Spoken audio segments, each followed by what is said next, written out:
right, so we're going to wrap up in 10 minutes, 5 minutes, right now? Huh? Okay, so this is the part where we were going to talk about a bunch of boring business stuff that you just got to kind of have to think about, know about if you're going to build a business. And just because the business is on the blockchain, just because the business involves cryptocurrency, just because the business is decentralized, doesn't excuse it from the practical realities of running a business. Ayn Rand said we can evade reality, but we cannot avoid the consequences of evading reality. So we can evade the reality that it's a business, regardless of what term you want to give it, but you can't avoid the consequences of evading the reality that it's a business, right? It's got to produce something of value to someone who's got to be willing to give something of value in exchange for it. And that whole process has to be managed by someone or someone's plural, or a bunch of no ones, as Red said. Point being, stuff's got to happen for it to work. So this is really meant to be more of like kind of like Q&A wrap up, and when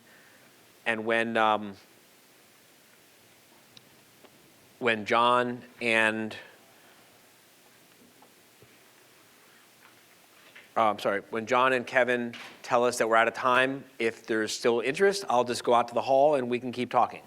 So really this is just Q&A time. Let's get a couple microphones out into the audience and see who's got what questions.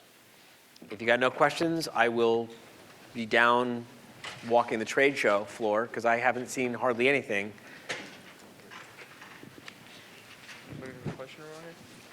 And my wife's down there having a great time and I want to see her.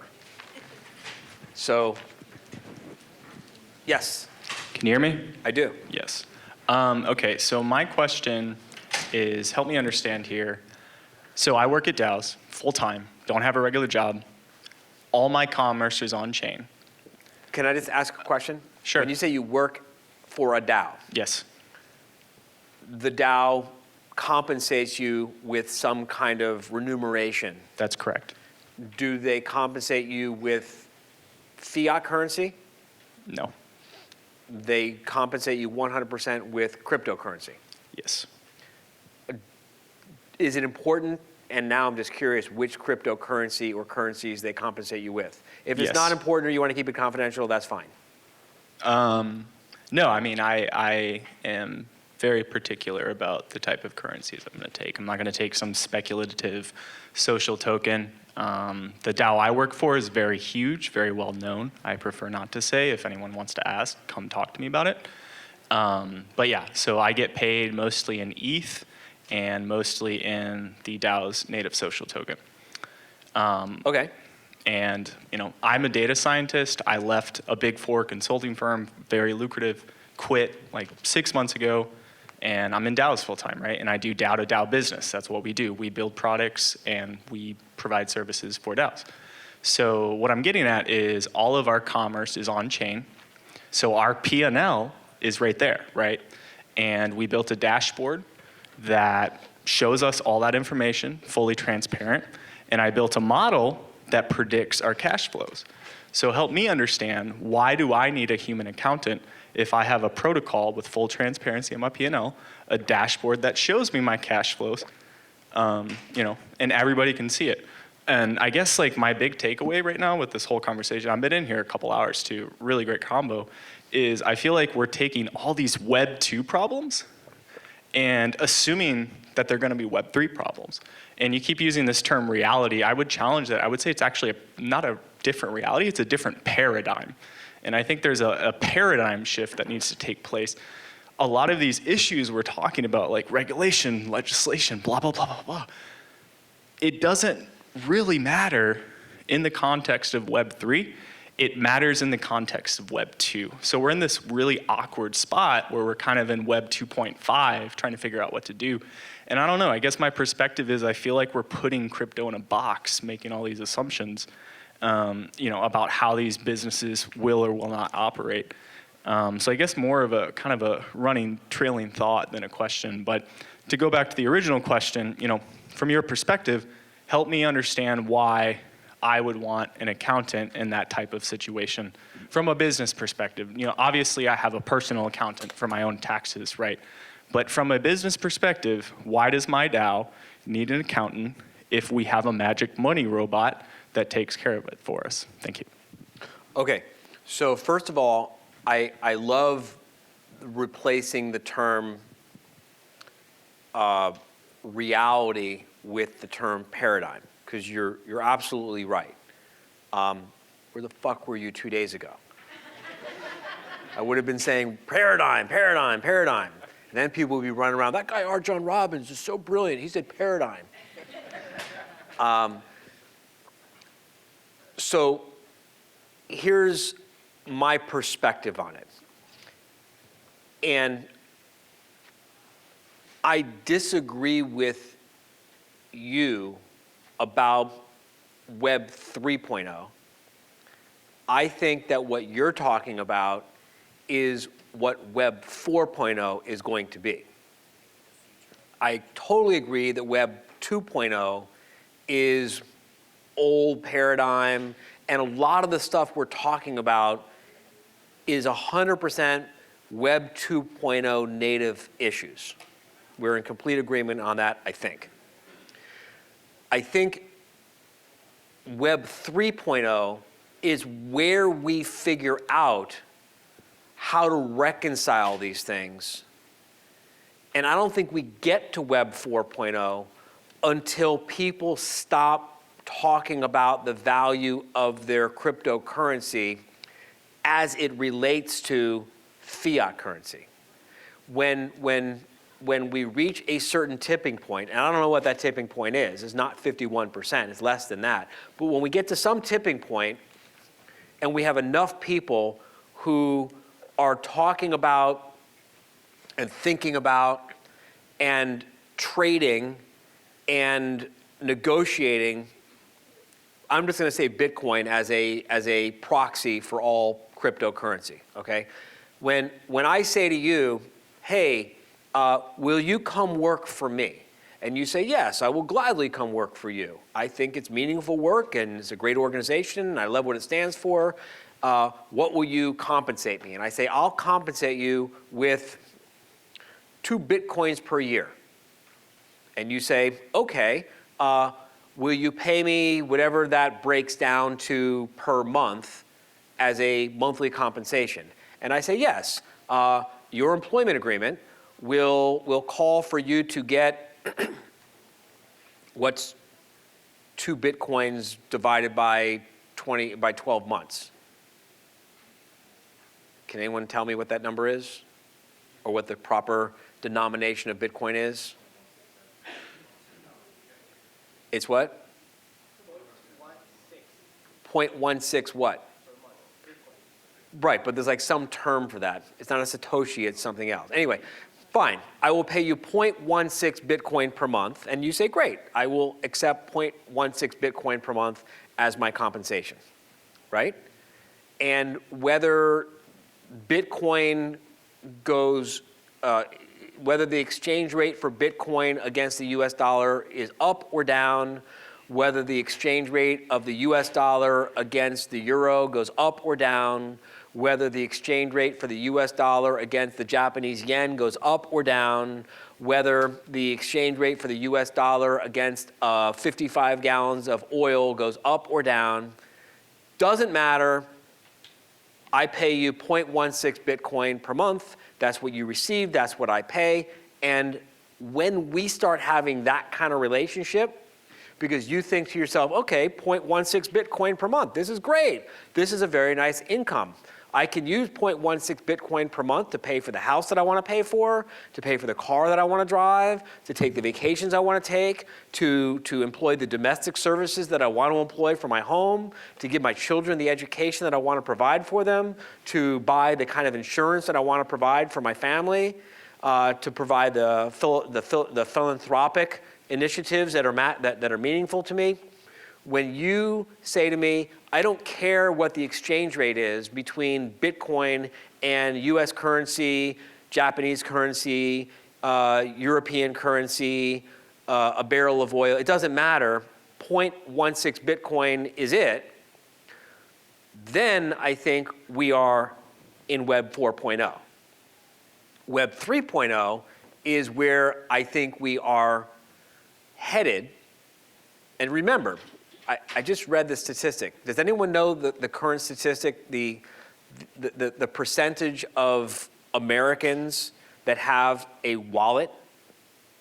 I think it's like 3%, 5%. I mean, it's a shockingly small, I mean, it's shocking when you find out that how many Americans have a US passport? Did anyone know that number off the top of your head? Where is Patricia? She knows this. What? No one American has passports, like 60%. Oh, it's less than 60%. It's less than that. It's like half of Americans don't even have a US passport.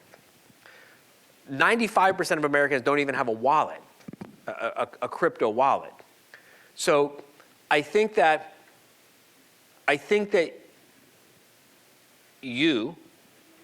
we run the risk because we travel in these circles where we all understand this stuff and we take a lot of stuff for granted. But, and I'm going to ask you some questions, and I promise you it's not like trying to play gotcha game, because I don't think you disagree with me. I think we agree. You say you get compensated 100% on cryptocurrency. Okay. I don't know the answer to this. Do you buy groceries on cryptocurrency? So that's a really interesting question. I would. I know you would, but do you? There was a way. So you I don't. have a Coinbase debit card.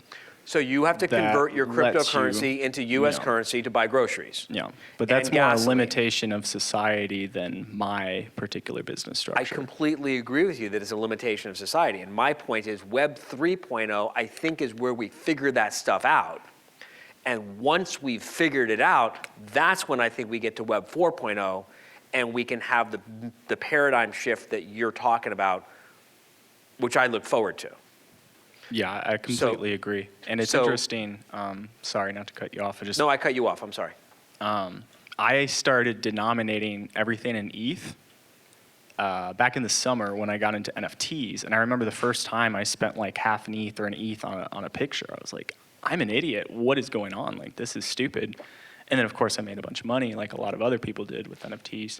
And then I lost a bunch too, right? And I feel like when you switch over and start denominating in ETH, it almost makes it easier to be financially savvy. Because like, if you're like, oh, I have $3,000, like, wow, 3,000, that's a lot of money. If you're like, wow, I just have one ETH, you're like, shit, I only got one of these suckers, right? So it's like, it's just a different way of thinking. And I have really enjoyed that mindset shift personally.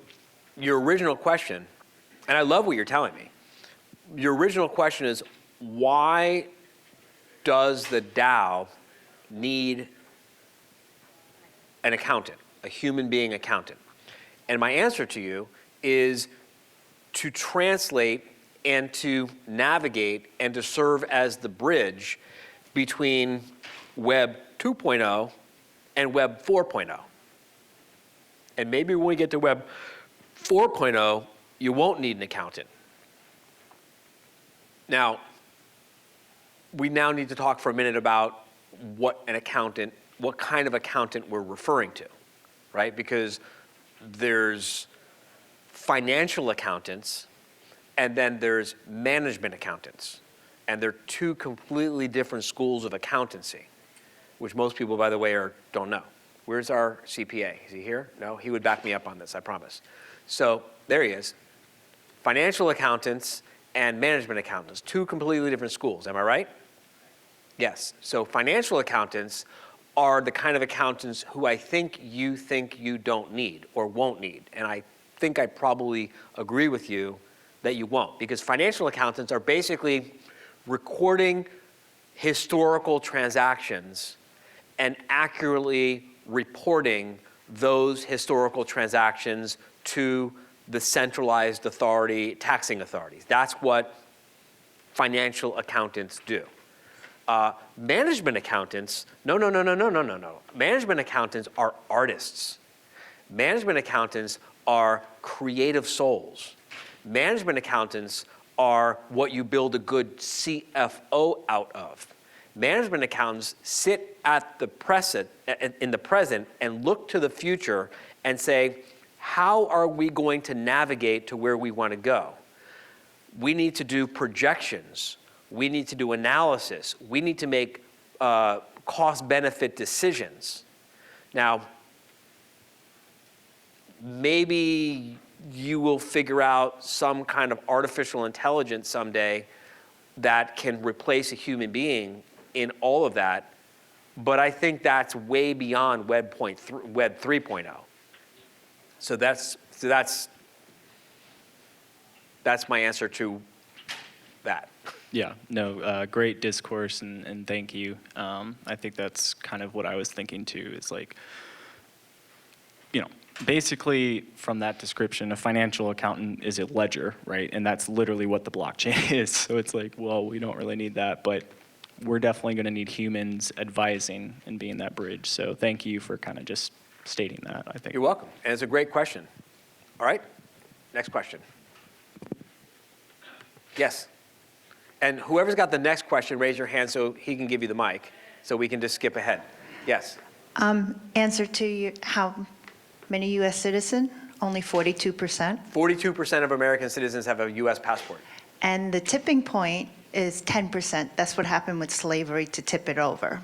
So the tipping, 10% of the population, once they get onto the blockchain, Bitcoin, whatever, so it can happen very soon. We'll see. My question is, how can I take a biotech company into I'm listening to you. this Right. crypto world? Right now, our biotech company holds a global patent for encapsulation that cures diabetes.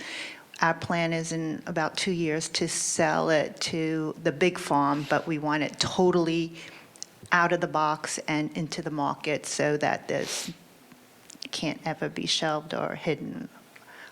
We've been in humans, and it's been very successful. No anti-rejection drugs. So you have a biotech company that has a patent pending or issued? Issued. A patent issued. Global. Global patent issued on a technology that, what does it do? It can do a lot What's of the benefit of it? Like the use case for it? autoimmune. Right now, we used it for diabetes. So it's a cure for diabetes. Okay, so you got a patent that cures diabetes. Yes, we have a patent I'm for. oversimplifying it. Okay, right? yes, thank But you. just for purposes of this conversation, right?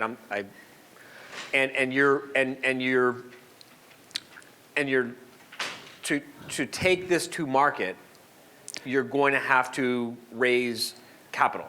Yes, And you're wondering how to use NFTs to circumvent the traditional capital markets. correct.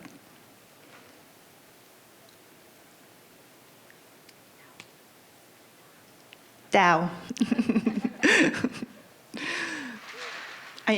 Okay, well, MJ, how would a DAO, pass the mic, how would a DAO, who's got some ideas? No, this is just an idea. I think that there's Get the many mic on. ways Yeah. to skin a cat. But the first thing that comes to my head is through a DAO, and all the members of the community would own a piece of this. Because one of the key points that you said, and that's why I thought DAO, is because you don't want this to be ever shelved by Big Pharma. So by it being part of a DAO and being out in the community, some of these, I'm going to call them nonprofits just because that's the term that everybody recognizes, but communities that are that have a purpose like that to serve the entire world are choosing DAOs because everyone in the community that is interested in it will own a token and they'll be part of something bigger. So there's many ideas, but I think that that's a really good one that you could explore a little bit further. And we have our resident DAO expert, and he's got the microphone. So here's a thought exercise for you. You got a patent, right? That's very like Web 2. It's yours. You own it. If I try to take it, you'll sue the shit out of me. What if you took an NFT project, right?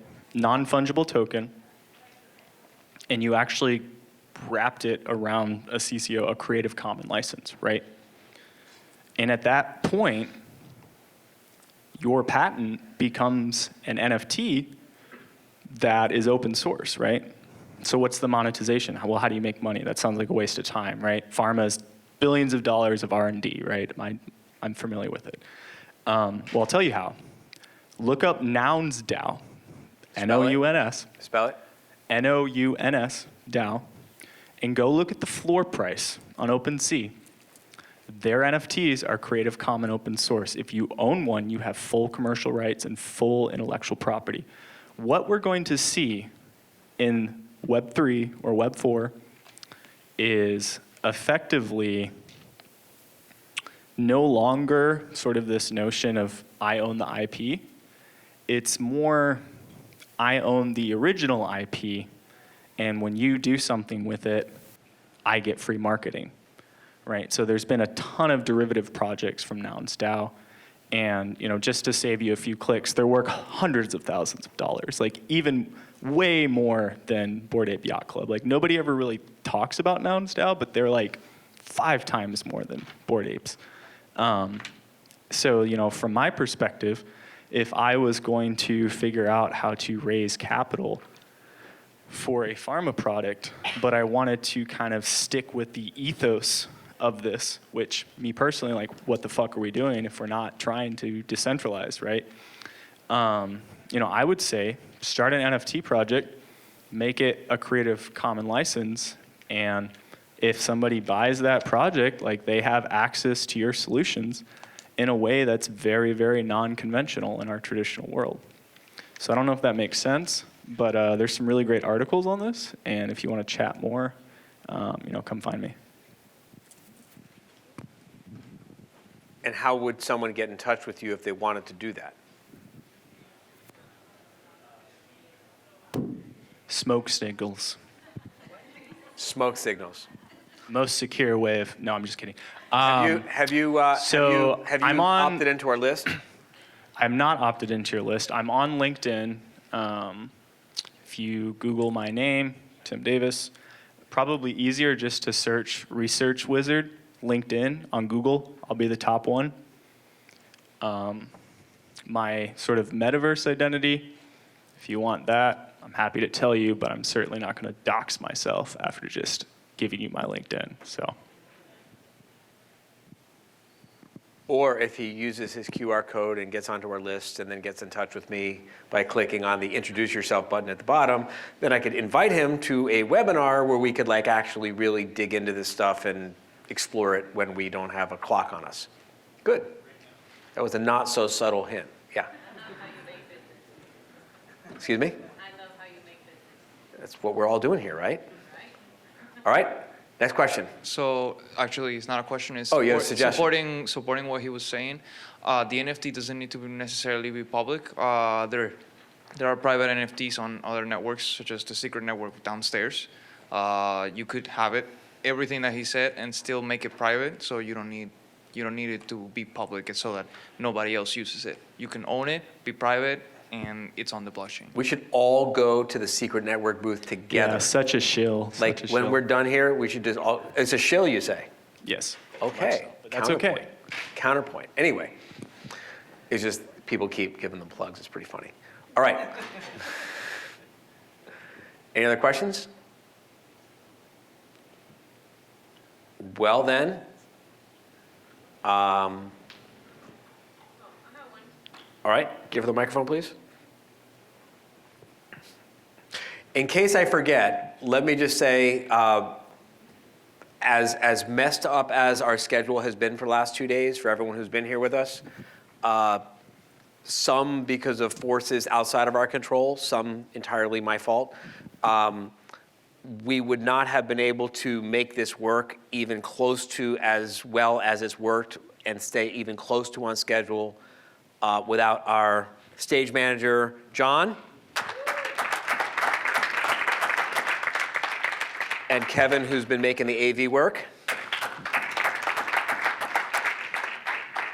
And to the extent that you want to see these videos and see these recordings, and we will make them available to you if you are on the list. I'm going to now be embarrassed because I completely forgot your name. Kathy. Kathy's been doing a great job with the cameras. Thank you, Kathy. All right, so we'll take questions until they kick us off stage. All right, so for me, it's like a. See how I did that? Because now they can't kick us off stage. Now they feel good. It's a kind of an open question, maybe to the public and for you, of course. Besides registering myself in your list using the QR code, how would you advise an attorney like myself to grow the network in the NFT? That's part one. And then part two, if any of you were to be looking for an attorney, what are you looking for? You know, obviously besides the fact that an attorney can help you with your legal NFT issues, but like what would make you choose an attorney over another? I would start off by making sure it's an attorney that has a well-managed business. I would make sure there's an attorney who has a budget and financial controls so that the attorney isn't going to be distracted by all the things that go wrong when you have any kind of a business, including but not limited to a law firm, that doesn't have financial controls. I would want to make sure it's an attorney who's got a really strong marketing plan so that they can take the business they want and not take the business they don't want, so that you don't have to worry that your attorney is being driven crazy by a bunch of shitty clients that they only took because they don't have a good enough marketing plan to keep a steady flow of clients coming to their door. I would want to make sure that the attorney has documented processes, systems, policies, and procedures so that their business can keep working for them even when they're not there day in and day out, so that the answer to your question of what's happening with my case isn't, well, the attorney has to deal with her kids, his kids, their parents, life, whatever. No. You got a business working for you day in and day out. I would want to make sure that the law firm that I hire has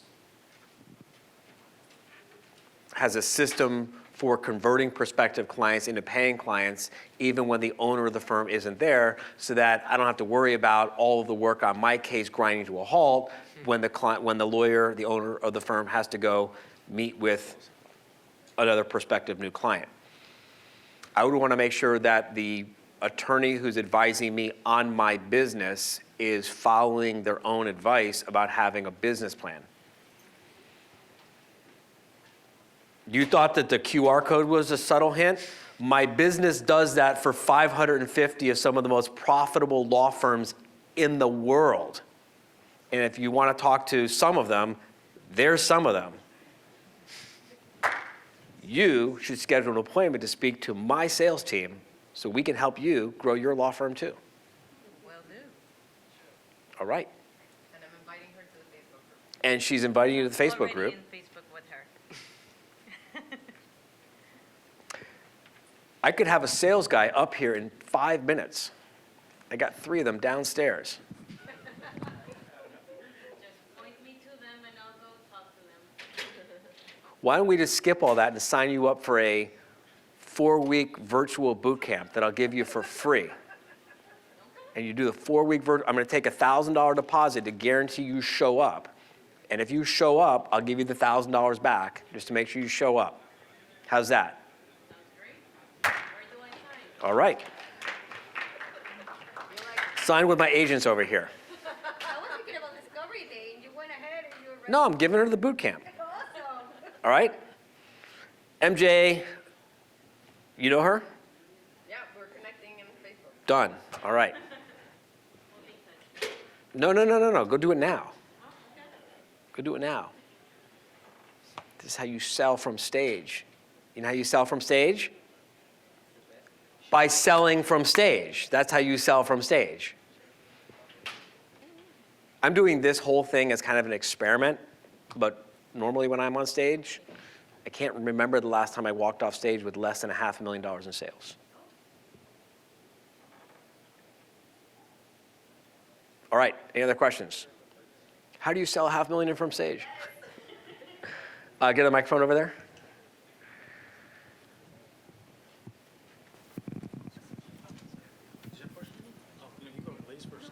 She wants to know how you sell $500,000 from stage. Okay. Just- Yeah. Hi. This is unrelated. I'm actually a firefighter, EMT by trade, occupation, and I've gotten into the crypto space about a year ago, and I'm really interested. Try to talk to the guys in my firehouse about it, and obviously they're all like, "Oh, if I can't touch it, you know." But I have concerns about my, our future pension and whatnot, and so I'm trying to encourage the guys, take your financial future into your own hands and try to put your money to work. And we just listened to the Celsius CEO, Alex Jasinski. I can't remember his name, but Alex Celsius. yes, of Celsius. I don't know if that's really his name. I just made that. But I was wondering if you could advise if you were to try to I guess help the working man, and you try to blend crypto, like investing, some sort of crypto investing for, say, firefighters or law enforcement, first responders, something like that. Would you be able to work? Would your company or business would they be able to work with, say, a benevolent fund, 501c3, or a firefighter union? Is that something? You should not take my advice in this area. Okay. I am completely unqualified to give you advice like that. Okay. I can introduce you to someone who might be able to help you, Okay. but I'm not that person. I can tell you how to lose a lot of money on your financial investments. If you want to know how to lose money in the stock market, if you want to learn how to lose money on crypto trading, I'm your guy. Anyone who wants to learn how to lose all your money on crypto trading or lose all your money in the stock market, I'll have a little meeting over there. Come see me. No, I know nothing about that. I make all the wrong choices. The only choice that I make that's not the wrong choice is I hire people that make better choices. Right. I can introduce you to someone who I trust. Okay. You're welcome. All right. Well, thank you. Go to the QR code. Go to the QR code. At the bottom, introduce yourself and just remind me about this and we'll follow up. Anyone else? Yes. When I heard the lady speak about her need for a solution for diabetes, for her patent, that feels like the biggest question here for me at the conference is the companies that I partner in. I'm thinking, how do you find the right crypto solutions or blockchain solutions for those companies and to be ahead of the game? And my question to you is really that how do you find the right people to connect with to find the solutions for those companies? What's the best avenue? Which solutions specifically are we talking about? I have a real estate company in Florida, a finance company in Jamaica, and a psilocybin company in Jamaica. Those are three, for example. And I'm thinking, how do you find the solutions to scale? The financial company in Jamaica wants to use traditional fintech, like a Mambu Backbase. Yeah. And I'm thinking, well, blockchain would do a better job. So I want to sell it to the board. In the psilocybin space, we have a company, because it's legal in Jamaica. How do we fund it instead of going to the regular VCs with the pump and dumps to do something maybe like a DAO, which I know very little about, to create exposure for it, and a social network that may fund it to help people with mental illness. Oh man, in that is space. like Things like that. That's a bigger question than I could even begin to tackle right now because Right. first of all, I'd have to do some research to be able to give you a better answer than I can Right. give you right now. It's a fascinating subject. I would Right. love to figure it out and tackle it. Okay. If you would post it on the list of questions on that Sure. website, I will investigate, I'll figure it out, and then I'll share with the list and we'll have a webinar or something. Great. And Because it seems like, how do you bring blockchain into the practical solutions of everyday business, where you can understand gaming. Gaming seems very Yeah. simple. I don't think that you know? a DAO is the direction that we're going to probably want to go in. Right. I think you're thinking, I think it's more going to be NFTs than DAO, Right. just based on what you just shared with me. But Sure. if you post the question, I Okay. will look at it, I'll investigate, and maybe pull a group of people together and have a webinar about it. Okay. Thank you. Sound good? Awesome.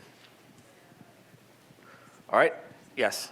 So I have a question. A lot of the advice that has been given in the last 2 days has been targeted towards businesses and institutions, and that's really great. I've been loving a lot of the talks here.